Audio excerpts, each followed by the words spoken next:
તો આજે આપણે નવા આપણા બ્લોગની અંદર આપણે બનાવીશું બટાકાનું અને ચણાનું શાક એકદમ સિમ્પલ તરીકાથી। તો તમે વિડીયોમાં લાસ્ટ સુધી બન્યા રહેજો અને વિડીયો ગમે તો વિડીયોને લાઈક કરજો અને ચેનલમાં નવા હોય તો ચેનલ સબસ્ક્રાઈબ કરવાનું ના ભૂલશો। તો ચલો વિડીયોમાં આગળ વધીએ। સૌથી પહેલાં તાવડી ગરમ થઈ જાય એના પછી આપણે સહજનું સિંગ તેલ અંદર એડ કરીશું। તેલ થઈ જાય એના પછી આપણે જીરું અને અજમો અંદર એડ કરીશું। જીરું અજમો એકદમ કમ્પ્લીટ સાતળી જાય એના પછી આપણે અંદર ડુંગળી, ટામેટાં અને લસણના નાના નાના ટુકડા એડ કરીશું। તમે જોઈ શકો છો આ રીતે એડ કરી દેવાનું। આપણે તેલમાં સહજ સિંગ તેલ યુઝ કર્યું છે મગફળીનું।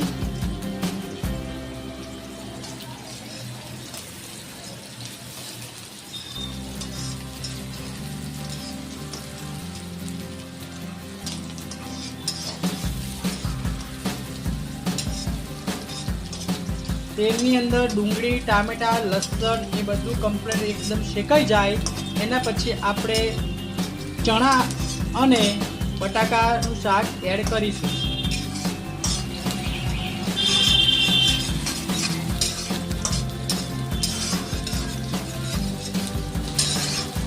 વિડીયોમાં લાસ્ટ સુધી બન્યા રહેશો તો તમને ખબર પડશે। વિડીયો સ્કીપ કરી દેશો તો કોઈ ખબર પડે નહીં, એના માટે વિડીયો પૂરું જોજો। કમ્પ્લીટ એકદમ લસણ, ડુંગળી, ટામેટા કમ્પ્લીટ શેકાઈ જાય એના પછી આપણે એડ કરીશું બટાકા અને ચણા। આ રીતે એડ કરી લેવાના। એડ કર્યા પછી આપણે એકદમ મસ્ત ઘુમાઈ લેવાનું। આ રીતે તમે જોઈ શકો છો। એકવાર અમારી રેસીપી તમે જરૂર ટ્રાય કરજો, એકદમ સિમ્પલ છે તો ટ્રાય કરવાનું ના ભૂલતા। તમે જોઈ શકો છો બટાકા અને ચણા મિક્સ થઈ રહ્યા છે।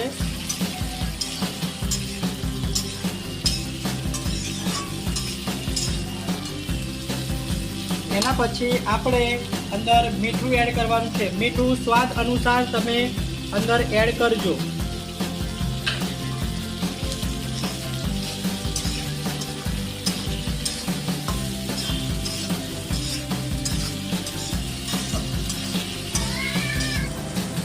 તેલની અંદર બટાકા અને ચણા ફ્રાય થઈ જાય એના પછી આપણે મસાલા એડ કરીશું।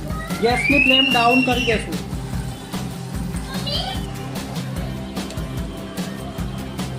આપણે એક નાની ચમચી મરચું અંદર એડ કરીશું। મરચું સ્વાદ અનુસાર એડ કરજો। અમે 1.5 ચમચી જેટલું મરચું નાખીશું। આ રીતે 1 ચમચી પૂરી અને બીજી અડધી ચમચી। 1 ચમચી જેટલી હળદર એડ કરીશું। આ હળદર 1 ચમચી એડ કરીશું। ધાણા જીરું પાવડર 1 ચમચી અંદર એડ કરીશું।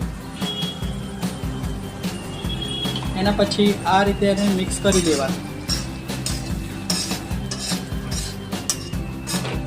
જોઈ શકો છો ગેસની ફ્લેમ ડાઉન રાખજો, નહીંતર મરચું બળી જશે તો મરચું બળવાથી સ્વાદ ખરાબ થઈ શકે છે। એટલે માટે ગેસની ફ્લેમ થોડી ડાઉન જ રાખજો। એના પછી આ રીતે મિક્સ કરી લેવાનું। એકદમ ગુજરાતી સ્ટાઇલની અંદર સિમ્પલ બટાકાનું અને ચણાનું શાક તમે જોઈ શકો છો કેટલું મસ્ત થઈ રહ્યું છે। આ રીતે આ થઈ જાય એના પછી આપણે અંદર 1 ગિલાસ જેટલું પાણી એડ કરીશું, જેથી કરીને થોડી અંદર રસો રહે, જેની સાથે આપણે ભાતની સાથે ખાવું હોય તો અને રોટલીની સાથે બી ખાઈ શકીએ। એના લીધે આપણે 1 નાનો ગ્લાસ પાણી અંદર એડ કરી દેવાનું છે। આ રીતે પાણી એડ કરીને ગેસની ફ્લેમ ડાઉન જ રાખજો। પછી આપણે એને 15 મિનિટ સુધી ઢાંકી દેવાનું છે। 15 મિનિટ થઈ ગઈ છે। હવે આપણે આને ઢક્કન ખોલીને ચેક કરશું કે શાક થઈ ગયું છે કે બાકી છે। ચલો, હા, તમે જોઈ શકો છો શાક એકદમ બનીને કમ્પ્લીટ રેડી થઈ ગયું છે. આ રીતે તમે ચેક કરી લેજો. આ રીતે જો થઈ ગયું છે શાક કમ્પ્લીટ રેડી, ખાવા માટે તૈયાર શાક થઈ ગયું છે.